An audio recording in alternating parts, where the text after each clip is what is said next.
బాగున్నారా? నేనమ్మా మీ కుమారి ఆంటీని. కుమారి ఆంటీ ఏంటి హైదరాబాద్ నుంచి ఇక్కడికి వచ్చిందని అనుకుంటున్నారా? రావాల్సి వచ్చిందండి. ఎందుకంటే 15 సంవత్సరాల కింద గుడివాడ ఎలా ఉందో ఇప్పుడు కూడా గుడివాడ అలాగే ఉందండి. గుడివాడ అభివృద్ధి చెందాలంటే అందరం రావాలండి. రావాలి, అందరం కలిసికట్టుగా చేసుకుంటేనే మన అభివృద్ధి అనేది మన చేతుల్లోనే ఉందండి. కాబట్టి ఆ అభివృద్ధి కోసం నేను హైదరాబాద్ నుంచి నా స్వస్థ స్థలమైన పెద్దరికిపాటికి రావటం జరిగిందండి. సో వెనిగండ్ల రాము గారు ఈ తెలుగుదేశం పార్టీ మహా కూటమిని ఘన విజయం చేసి అఖండ విజయం చేకూర్చాలని మనస్ఫూర్తిగా కోరుకుంటున్నాను. అలాగే మనకి ఇప్పటి వరకు ఉపాధి లేదు, అంటే ఉపాధి అంటే మనకి ఒక ఉద్యోగాలు లేవు, అలా లేకనే కదా మనకు ఒక పరిశ్రమలు లేకనే కదా మేము ఇక్కడి నుంచి పొట్టకూటి కోసం అక్కడ దాకా వెళ్లాల్సి వచ్చింది. ఆ అభివృద్ధి అనేది ఇక్కడే ఉంటే నేను ఇక్కడి నుంచి అక్కడికి వెళ్లాల్సిన అవసరం ఉండేది కాదు.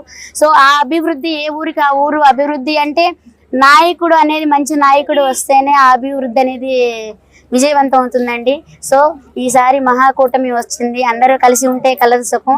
ఆ మహాకూటమిని విజయం చేకూర్చాలని మనస్ఫూర్తిగా కోరుకుంటూ చేస్తారని నా అభిమానులందరికీ కూడా నా వెనిగండ్ల రాము గారిని ఘన విజయంతో గెలిపించాలని మనస్ఫూర్తిగా కోరుకుంటున్నా. అలాగే గ్లాసు గుర్తైన బాలా శౌర్య గారిని కూడా గెలిపించాలని మనస్ఫూర్తిగా కోరుకుంటున్నానండి. ఈసారి గనక మనం ఇట్లాగే ఉంటే ఎప్పుడు ఇక గుడివాడ ఎలా ఉందో 15 సంవత్సరాల నుంచి నేను ఇక్కడ లేని 15 సంవత్సరాల నుంచి ఎలా ఉందో అప్పటి నుంచి ఇప్పటి వరకు అలాగే ఉందండి.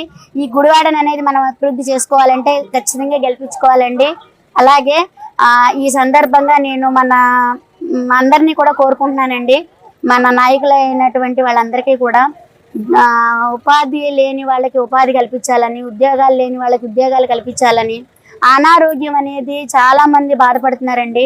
ఎందుకంటే మా నాన్నగారిని నేను పోగొట్టుకున్నానండి. ఇక్కడ ఆరోగ్యం ఇది చికిత్స సరిగ్గా లేక హైదరాబాద్ తీసుకొచ్చి హైదరాబాద్లో జాయిన్ చేసుకున్నప్పటికీ అప్పటికే చేయి దాటిపోయిందండి. అలా పోగొట్టుకున్నాను కాబట్టి వెంటనే స్పందించాలని ఇప్పుడు హైదరాబాద్లో నేను మొన్న ఒక పాపకండి హార్ట్ ప్రాబ్లం ఉందని చెప్పి ఒకళ్ళు నా దగ్గరికి వచ్చారండి. సీఎం గారండి రేవంత్ రెడ్డి గారు వెంటనే స్పందించారండి.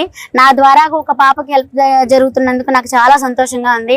అలాగే మన గుడివాడ నియోజకవర్గంలో కూడా రాము గారు కూడా అలాంటి వ్యక్తి అండి. మీరు మహేష్ బాబు గారి సినిమా అది చూసే ఉంటారు, మహర్షి సినిమా. దాంట్లో ఎలా అయితే ఆయన విదేశాల నుంచి వచ్చి పేద ప్రజలకు ఎలా అయితే చేశారో అలాంటి వ్యక్తేనండి. అది సినిమా అండి, ఇది రియల్ అండి. ఈ రియల్ నిజం చేసుకోవాలంటే మనం ఖచ్చితంగా వెనిగండ్ల రాము గారిని గెలిపించుకోవాలండి.